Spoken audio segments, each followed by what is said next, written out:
Ajay, we've talked about renewables and resources. On the usage of resources for a growing country with such a high population, the issues of climate change and the paradigms are very different from the developed world, and that has come across in several ways at global fora. What is TERI's view on this, and how do you see India's point of view becoming more dominant, or at least getting its say and being heard at the global fora? Pranjal, most Indians do not have access to adequate energy. And consequently, this is one of the things due to which their quality of life is also relatively poor. As we go ahead, we want people to have a better quality of life, they will use more energy. What it also implies, therefore, is that in the medium term, Indian energy use and Indian carbon dioxide emissions would actually increase rather than decrease. Nevertheless, as responsible Indian citizens, what is it that India can do? And what India has done is that to commit that while its emissions will increase, the emissions intensity, that means the amount of emissions per rupee of GDP, will decrease. This is a challenge. But if we want to develop, and if we want to develop responsibly, this is an important step ahead. The global agreement, the Paris Agreement, which was agreed last year, said that each country will commit to what it can do. And India has therefore committed that it will reduce the carbon intensity of its economy by 33 to 35% in 2030, less than 2005. The key issue here is that each country says what it can do. And my feeling is that if each country achieves what it pledges, and if I have pledged something, the chances that I'll achieve it are high, we are that much closer. But it's an ability to do and not really a promise to do. Agreed. And that's why the second part of the Paris Agreement is about what is called as transparency. That each country, including India, would every year, every 2 years, bring out what it is doing and how is it moving towards its goal. What it does is it converts a global political debate into a national political dialogue. Do you see enough connect between what India says at the Paris Agreement, what India has said at the Paris Agreement, and it's working inside the country? Because it's not just about the government's commitment, it's also about all the stakeholders really playing their roles. Do you think there's enough awareness, intent, and even action on achieving or taking some steps towards what we promised to do or what we want to do for the Paris Agreement? What has started happening is that the government has made its intent clear. Whether it is on the energy efficiency side or the renewable side, there are various policies that it has already put into place after Paris. It's very interesting that this is an area in which industry takes the lead as well, because industry sees a bottom line benefit to itself as well. And you are in some ways between the government and the industry. That's right. That's right. Because what we see our role also is one of a multiplier.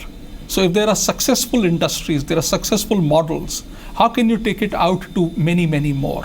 You're also like a mentor. TERI is also like a mentor and an advisor and a chaperone to industries who really want to make that change. But my worry and question always is that are there enough companies and industries really wanting to walk the talk? So this is one of those things which is which builds on itself.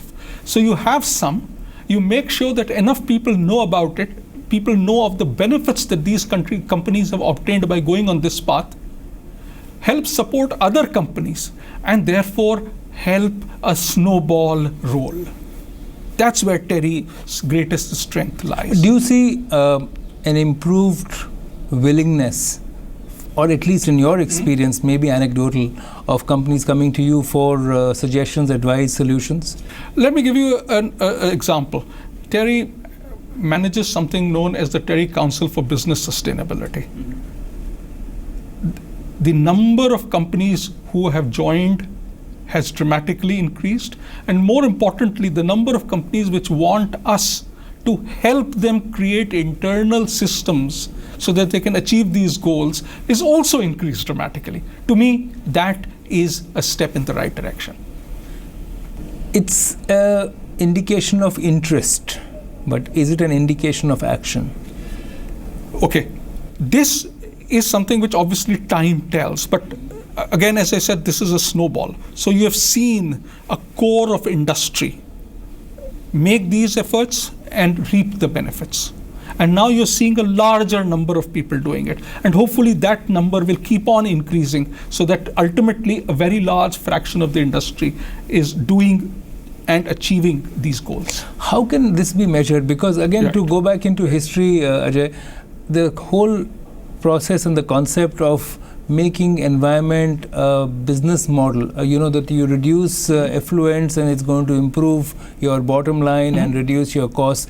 These concepts have been there again for more than 2 decades in India. There have been clustered approach, and several industry associations have been trying to work on this, but it gives me the impression that everything still is like a pilot project. Right. We're still in a forever pilot stage. When does it go beyond that? Okay. So the answer is at 2 levels. One is if you look at the macro level, at the national level, and then you, for example, look at the energy use per GDP. Energy use per GDP in this country is declining at 2.5% a year, which means there are real investments occurring in how we don't use energy. Second, at the level of companies itself, yes, a lot of companies are doing things, but now the number of companies which are reporting on triple bottom line or are working through the carbon disclosure projects is now in the hundreds. Yes, it's not in the thousands, but it's in the hundreds. What we are seeing is that every year more and more companies come on board. They may be driven by different kinds of motivations. Some by the fact I also want to be there.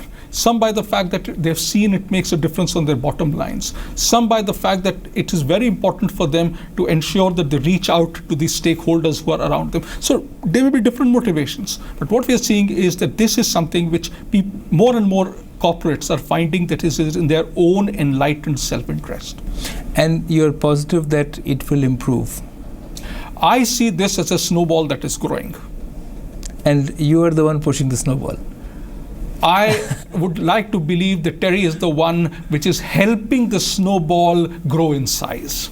Ajay, thank you very much for such a positive outlook on the way things are and your contribution to making our world a little better. Thank you so much. Thanks so much, Pranjal. It was absolutely lovely.